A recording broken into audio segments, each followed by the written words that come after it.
다 함께 주기도문 하심으로 새벽 기도를 시작하겠습니다. 하늘에 계신 우리 아버지여, 이름이가 기억임을 받으시오며 나라가 임하시오며 뜻이 하늘에서 이루어진 것 같이 땅에서도 이루어지이다.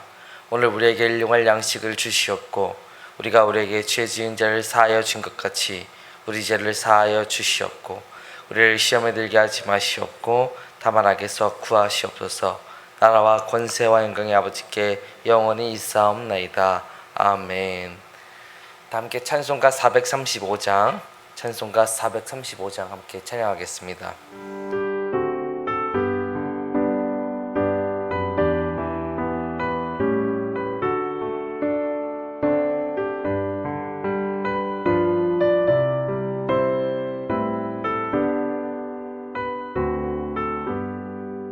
나의 영원하신 기업 생명보다 귀하다. 나의 갈 길 다가도록 나와 동행하소서. 주께로 가까이 주께로 가오리. 나의 갈 길 다가도록 나와 동행하소서. 세상 복이 아니란다. 모든 병에 버리고 험한 길을 가는 동안 나와 동행하소서. 주께로 가까이 주께로 가오니. 나의 갈 길 다가도록 나와 동행하소서.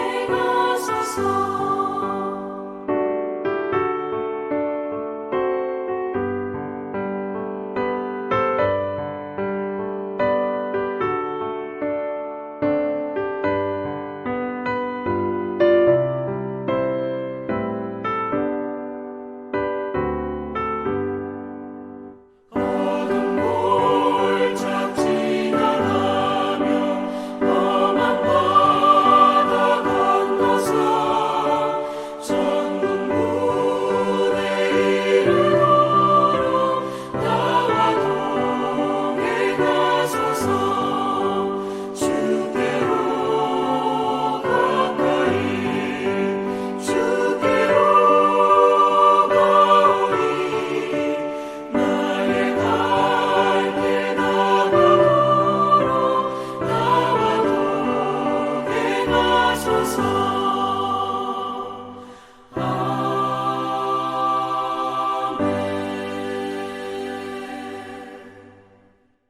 오늘 함께 말씀 몽독하도록 하겠습니다. 사도행전 말씀입니다. 사도행전 21장 말씀 1절에서 16절까지 말씀 보도록 하겠습니다. 같이 한 목소리를 봉독하겠습니다. 우리가 그들을 작별하고 배를 타고 고스로 가서 이튿날 로도에 이르러 거기서부터 바다라로 가서 베니게로 건너가는 배를 만나서 타고 가다가 그브로로 바다보고 이를 왼편에 두고 수리아로 항해하여 두로에 상륙하니 거기서 배의 짐을 풀려 함이로라. 제자들을 찾아 거기서 이래를 머물더니 그 제자들이 성령의 감동으로 바울들어 예루살렘에 들어가지 말라 하더라.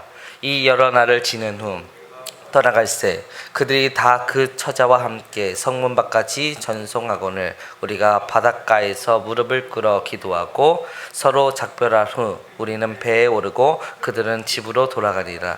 두로를 떠나 항해를 다 마치고 돌레마이에 이르러 형제들에게 안부를 묻고 그들과 함께 하루를 있다가 이튿날 떠나 가이사랴에 이르러 7 집사 중 하나인 전도자 빌립의 집에 들어가서 머무르니라. 그에게는 딸 넷이 있으니 처녀로 예언하는 자라. 여러 날 머물러 있다가 아가보라 하는 한 선지자가 유대로부터 내려와 우리에게 와서 바울의 띠를 가져다가 자기 수족을 잡아매고 말하기를 성령이 말씀하시되 예루살렘에서 유대인들이 이같이 이 띠 임자를 결박하여 이방인의 손에 넘겨주리라 하거늘 우리가 그 말을 듣고 그곳 사람들과 더불어 바울에게 예루살렘으로 올라가지 말라 권하니 바울이 대답하되 여러분이 어찌하여 울어 내 마음을 상하게 하느냐. 나는 주 예수의 이름을 위하여 결박당할 뿐 아니라 예루살렘에서 죽을 것도 각오하였느니라 하니 그가 권함을 받지 아니하므로 우리가 주의 뜻대로 이루어지이다 하고 그쳤노라. 그 여러 날 후에 여장을 꾸려 예루살렘으로 올라갈새 가이사랴에 몇 제자가 함께 가며 한 오랜 제자 구브로 사람 나소를 데리고 가니 이는 우리가 그의 집에 머물려 함이라. 아멘. 다시 한 번 더 오늘 예배에 오신 여러분들을 환영하고 축복합니다. 네, 오늘 말씀을 보면 하나님께서 저희 가운데 어떤 순종을 원하시는지 바울의 모습을 통하여서 좀 살펴볼 수가 있습니다.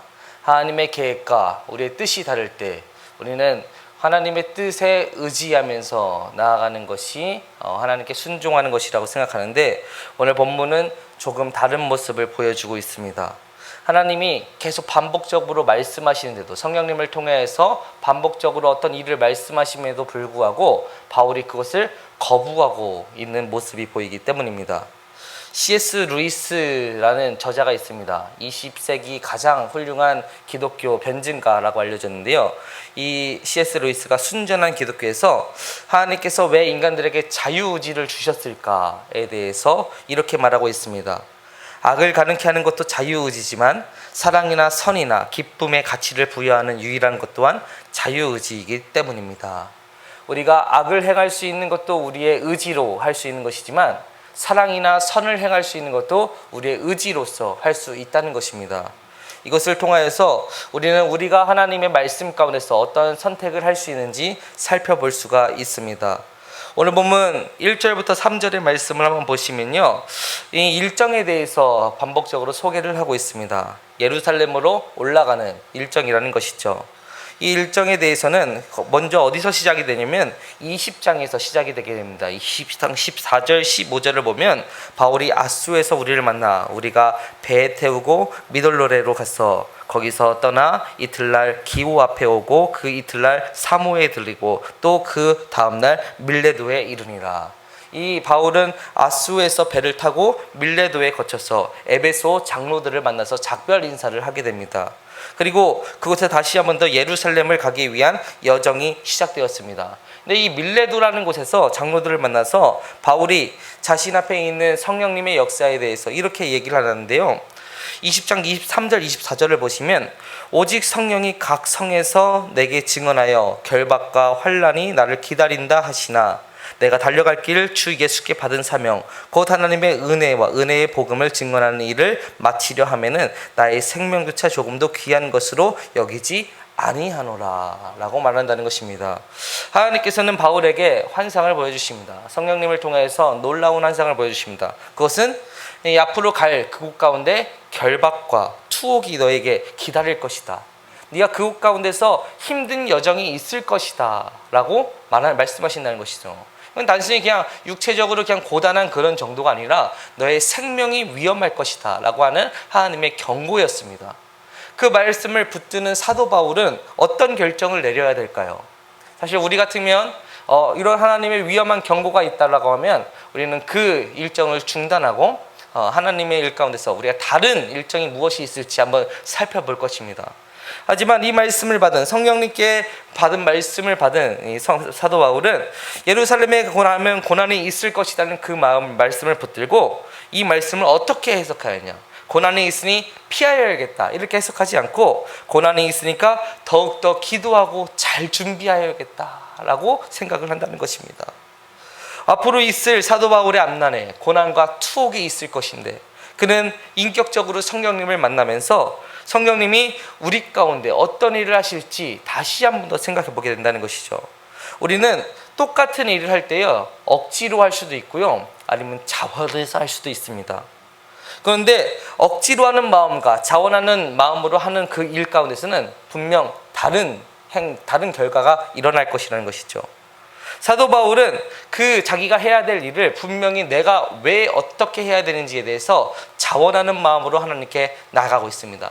하나님께서 위험한 상황을 보여주심에도 불구하고 그는 나에게 자원하는 마음, 그 자유의지를 사용해서 하나님의 선하신 일을 어떻게 내가 이끌어갈 수 있는지에 대해서 보여준다는 것이죠. 21장을 다시 한 번 더 보시면 그는 바다라는 곳에 가게 됩니다. 바다라는 곳에서는 이제껏 갈 수 없었던, 이제 큰 배들로는 갈 수 없었던 그 작은 선들로 가야 되기 때문에 작은 배들로 옮겨 타서 이제 가는 곳으로 보입니다. 작은 배로 옮겨 타서 가장 먼저 가다 보면 이 사이프러스 구브로라는 곳을 보게 됩니다. 이 구브로는 이 감회가 새로운 곳이죠. 이 첫 전도여행을 하다가 들린 곳이기도 하면서요, 이 또 설에는 바나바가 죽었다고 알려져 있기도 한 곳입니다. 그곳을 지나면서 바울에게는 많은 생각이 들었습니다. 내가 여행을 하다가 또 전도를 하다가 나도 이곳에서 죽게 될 수 있지 않을까? 또 로마로 향하여서 이제 나아가게 될 텐데 나에게 순교의 여정이 이제 다가오지 않을까? 라는 그런 삶의 흔적들을 바라보면서 나아갈 수 있다는 것이죠. 근데 바울의 일정을 보면 굉장히 단순합니다. 또 바울이 굉장히 단순하게 사람들을 만나는 것을 볼 수 있습니다. 이것을 보면서 우리가 알 수 있는 것은 바울은 생각이 그리 많지 않았다는 것입니다. 우리의 일정과 우리의 삶 가운데서 우리를 복잡하게 만드는 것이 있습니다. 바로 우리의 생각입니다. 우리의 생각이 복잡하면 복잡해질수록 우리는 삶 가운데서 내 일정이 꼬여가는 것을 보게 됩니다. 하지만 내 일정이 꼬이지 않으려면 우리는 우리의 삶을 단순하게 만들 필요가 있습니다.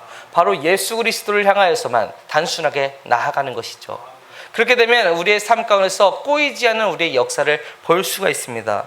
이것을 통하여서 이 사도 바울은 예수 그리스도만 오직 생각하여서 내가 그곳을 향하여서 단순하게 나아가겠다 라고 마음 먹고 단순한 일정으로 단순한 사람들만 만나서 나아가게 되었다는 것입니다. 다시 한번 더 4절의 말씀을 보시면 그곳에서 제자들을 만나게 됩니다. 이들이 예수님의 제자들이었는지 또 바울의 제자들이었는지는 정확하게 알 수 없지만 그들과 함께 일주일 동안 머물면서 아마 사도 바울은 예수님에 대한 이야기를 하지 않을까 싶어요.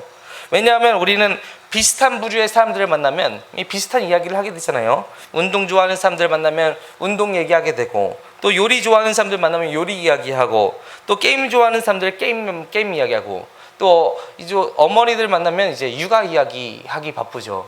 그런 걸 보면서 우리는 비슷한 부류의 사람들을 만나면 이 비슷한 부류의 이야기를 한다라는 것을 알 수 있는데, 아마 사도 바울에게 최대의 관심사는 예수님에 대한 이야기였기 때문에 이 제자들과 함께 예수님에 대한 이야기를 함께 하지 않았을까 싶습니다. 그렇게 하면서 이 이야기를 하다가 이 모든 제자들과 사도 바울이 더욱더 성령 충만해진 것으로 보입니다. 그때 이 성령 충만한 제자들이 바울에게 예루살렘에 들어가지 말라라고 또 한 차례 더 말리는 역사가 일어납니다. 앞서서 환상에서도 예루살렘에 들어가지 않는 것이 좋겠다라고 이야기하고, 또 성령 충만한 제자들이 한 번 더 사도 바울더러 예루살렘에 들어가지 말라라고 이야기합니다. 그런데 그 음성을 사도 바울은 어떻게 받아들입니까? 나는 더욱더 올라가기를 굳게 결정하였다라고 이야기를 합니다. 그는 오래전부터 이 예루살렘 일정을 준비하였기 때문에 나는 로마로 가는 이 중요한 여정이기 때문에 나는 이 일정을 꼭 감당하겠다라고 이야기한다는 것이죠. 같이 성령 충만하였지만 서로 다른 이야기를 하는 우리 상황이 있을 때가 있습니다. 성령 충만하지만 어떤 이들은 이것을 해야 된다, 어떤 이들은 이것을 하지 말아야 된다. 그 가운데서 우리는 어떠한 결정을 해야 되나요? 이것을 해야 되나요? 이것을 하지 말아야 되나요? 하나님께서는 우리의 모든 선택을 다 인정해 주실 것입니다. 하지만 그 가운데서 우리가 하나님을 향해서 나아가는 확신과 기도를 우리가 준비하고 있냐는 것이죠. 하나님께서는 우리가 사명에 불타오르는 그 확신을 가지고 나아갈 때, 또 우리가 기도로서 그 자리를 준비하면서 나아갈 때 어떤 선택을 하든 하나님께서는 놀라운 역사로 이끌어 주실 것이라는 것입니다. 분명한 것은 사도 바울의 앞날에 아마 여러 가지 환난이 닥칠 것이라는 것입니다. 환난에 대해서 하나님께서는 여러 가지 방법으로 말씀하고 계십니다. 우리가 잘 아는 것처럼 이제 사도 바울의 전도 여행은 이제 아마 마지막으로 가게 될 것입니다. 이제 그는 로마로 압송되어서요, 순교의 여정을 달리게 될 것입니다. 그런데 그 가운데서 내가 이 여정을 계속 지속하는 것이 옳을지, 이 여정을 포기하는 것이 옳을지, 전적인 결정은 사도 바울에게 달려 있었다는 것이죠. 성령님께서는 그저 그 여정 가운데 어떤 일이 있을지만 보여주실 뿐이라는 것입니다. 한 번 더 우리는 사도 바울의 일정 가운데서 또 놀라운 사정을 볼 수 있습니다. 10절부터 13절까지 말씀인데 10절과 13절에 보면 아가보라고 하는 한 선지자를 또 한 번 더 만나게 됩니다. 이 아가보라고 하는 이 선지자를 통하여서 사도 바울에게는 또 다른 한 번의 더 말씀이 임하게 됩니다. 이 아가보라고 하는 이 선지자가 11절에서 이렇게 이야기합니다. 우리에게 와서 바울의 띠를 가져다가 자기 수족을 잡아매고 말하기를 성령이 말씀하시되 예루살렘에서 유대인들이 이같이 이 띠 임자를 결박하여 이방인의 손에 넘겨주리라 하거늘. 한 번 더 성령님이 이렇게 말씀하신다고 사도 바울에게 이야기한다는 것이죠. 사도 바울에게 성령님이 예루살렘 들어가지 말라고 말씀하신다. 예루살렘 들어가는 것은 위험하다라고 이야기한다는 것입니다. 그 가운데서도 사도 바울은 한 번 더 이렇게 얘기합니다. 13절 바울의 이야기를 보면 바울이 대답하되 여러분이 어찌하여 울어 내 마음을 상하게 하느냐. 나는 주 예수의 이름을 위하여 결박당할 뿐 아니라 예루살렘에서 죽을 것도 각오하였노라 하니. 바울은 이 여정 가운데서 여정이 더욱더 거세어질 것을 확신하지만 그 가운데서도 내가 하나님을 향하여서 다짐하였다라는 마음을 보여줍니다. 이 다짐 가운데서 이 사람들이 아무리 말려도 소용이 없다라는 것을 사람들이 깨닫게 되자 사람들이 이제는 이렇게 기도합니다. 우리가 주의 뜻대로 이루어지기를 하고 그쳤노라. 바울의 여정이 주님의 뜻대로 잘 이루어지기를 내가 기도한다라는 것이죠.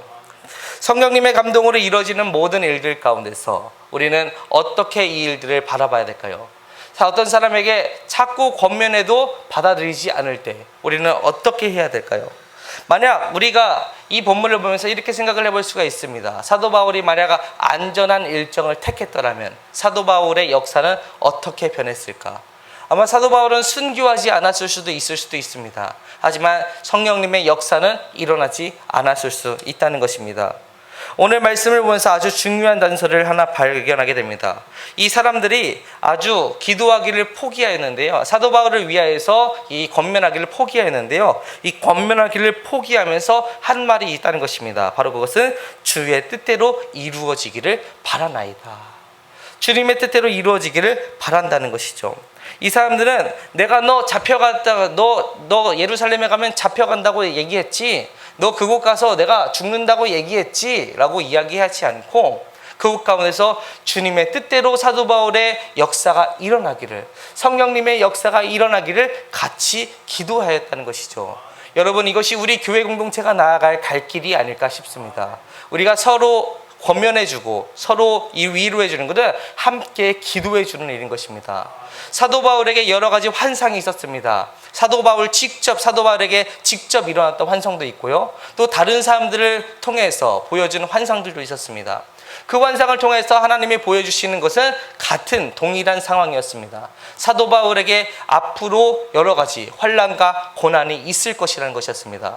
사도 바울은 그 가운데서 굳게 결심하였습니다. 그 굳게 결심한 것에 대해서 우리는 어떻게 함께 나아가야 될 것인가요? 바로 서로 기도해줘야 된다는 것이죠. 서로 기도해주고 응원해주고 서로 권면해줄 때 그곳 가운데 하나님의 일이 더욱더 펼쳐질 수 있다는 것입니다. 하지만 우리가 이런 것 하는 거 굉장히 사실 어렵습니다. 하나님의 음성이 나에게 들렸을 때 그 사람이 다른 사람이 반대의 길로 자꾸 가려고 할 때 우리는 비난과 자꾸 된 편견을 가지고 너 그렇게 하지 말아야 돼, 너 그렇게 하지 말아야 돼, 하나님께서 그렇게 하지 말라고 말씀하신단 말이야 라고 자꾸 우리는 이렇게 해석하게 된다는 것이죠. 하지만 그곳 가운데서 우리가 비난과 편견을 가지고 사람들을 정죄하는 것이 아니라 하나님께서 우리에게 하시기를 바라는 일은 바로 기도하는 것입니다. 함께 기도하면서 나아갈 때 성령님의 일은 더욱더 올바르게 나아갈 것이라는 것이죠. 사도 바울이 설사 좋지 못한 선택을 할지라도 성령님께서는 함께 기도하는 자들이 여러 명 있기 때문에, 같이 기도하는 자들이 함께 기도하고 있기 때문에 그 일을 더욱더 선한 일로 이끌어 주실 것입니다. 왜냐하면 하나님은 우리를 더욱더 좋은 곳으로 이끌어 주시는 분이시기 때문인 것입니다. 성령님은 우리를 항상 선한 길로 이끌어 주시는 분입니다. 그분은 우리를 절대 나태하게, 빠지게, 좌절되게 이끌어 주시는 분이 아니시기 때문인 것입니다. 그럼 우리는 하나님을 의지하면서 나아가기만 하면, 하나님이 우리가 어떤 선택을 하면서 나아가든 우리를 더욱더 선한 곳으로 이끌어 가실 것이라는 것을 확신할 수가 있습니다. 사도 바울은 그것을 알았습니다. 내가 죽을 뻔한 고비가 여러 번 있었음에도 불구하고 그 모든 고비 가운데서 하나님은 나를 이끌어 주셨다. 내가 어떤 선택을 하든 하나님께서는 나를 붙들어 주셨다. 내가 이제껏 죽을 뻔한 고비가 한두 번 있었던 것이 아니다. 그곳 가운데서 나는 기도하면서 하나님을 의지하면서 나가는데 그 모든 자리 가운데서 성령님은 역사하셔서 더욱더 많은 선교의 열매를 맺게 하여 주셨다라는 확신이 사도 바울 간에는 있었다는 것이죠. 오늘도 이 말씀 가운데서 사도 바울에게는 확신이 있었습니다. 그가 사명을 향해서 나아가는 그 길 가운데 내가 무엇을 해야 되는지, 내가 어떤 자리에 서 있어야 되는지, 내가 어떻게 해야 되는지 확신이 있었다는 것이죠. 그 확신 가운데 우리 교회 공동체가 함께 해야 되는 일은 무엇인가요? 반복적으로 말씀드리는 것처럼 바로 기도하는 것입니다. 그러므로 오늘도 하나님의 일을 위해서 나아가는 이 교회가 더욱더 서로를 위해서 더욱더 기도해 주는 공동체가 되기를 바라겠습니다. 성령님의 일을 위해서 함께 기도하기를 힘쓰는 교회가 되기를 바라겠습니다. 그래서 서로가 성령의 일을 위해서 나아갈 때 서로 응원해 주고 격려해 주고 그 길이 잘 될 수 있도록 독려해 주는 이 교회가 되기를 바라겠습니다. 이런 여러분들의 사역이 되시면서 항상 주의 일을 위해서 주님이 우리 가운데 선한 것을 주실 것이다 라는 확신을 가지시고 더욱더 주의 일을 위하여서 더욱더 힘써 기도하시는 여러분들이 되시기를 바라겠습니다. 다 함께 이 시간 말씀을 붙잡고 또 우리 담임 목사님을 위해서 주여 한번 부르시면 통성으로 기도하도록 하겠습니다. 주여, 사랑과 은혜가 충만하신 하나님 아버지, 오늘도 저희의 삶의 자리 가운데서 주님이 역사하심을 더욱더 목도하면서 나아가길 원합니다. 주님, 저희의 자리 가운데 역사해 주셔서 하나님을 더욱더 사랑하면서 나아가는 거룩한 자리가 될 수 있도록 인도하여 주시옵고, 주님과 동행하면서 나아가는 진실된 자리가 될 수 있도록 인도하여 주시옵소서. 성령님, 때로는 저희에게 말씀하시는 성령님의 역사의 자리가 주여 때로는 헷갈릴 수 있으나 주님 사명 붙잡고 나아가는 그 자리가 거룩하고 진실될 자리가 될 수 있도록 인도하여 주시옵고, 저희가 어떠한 선택을 하든 주님께 붙들려서 나갈 때 그 자리가 선하고 조린 자리가 될 수 있도록 확신할 수 있도록 인도하여 주시옵소서. 믿음을 다하고 나아가는 저희의 자리가 주여 주님을 향해서 더욱더 거룩하게 나아가는 자리가 될 수 있도록 인도하여 주시옵고, 기도하며 나아가는 그 자리 가운데 성령님 역사해 주셔서 이 자리가 더욱더 주님의 은혜로 가득 차는 자리가 될 수 있도록 인도하여 주시옵소서. 그래서 이 교회가 나아가는 그 방향이 제대로 된 하나님을 향한 거룩한 방향이 될 수 있도록 인도하여 주시옵고, 주님만 붙잡으면서 나아가는 진실된 방향이 될 수 있도록 인도하여 주시옵소서. 오늘도 성령님을 향해서 함께 기도하면서 나아가기를 원합니다. 주여,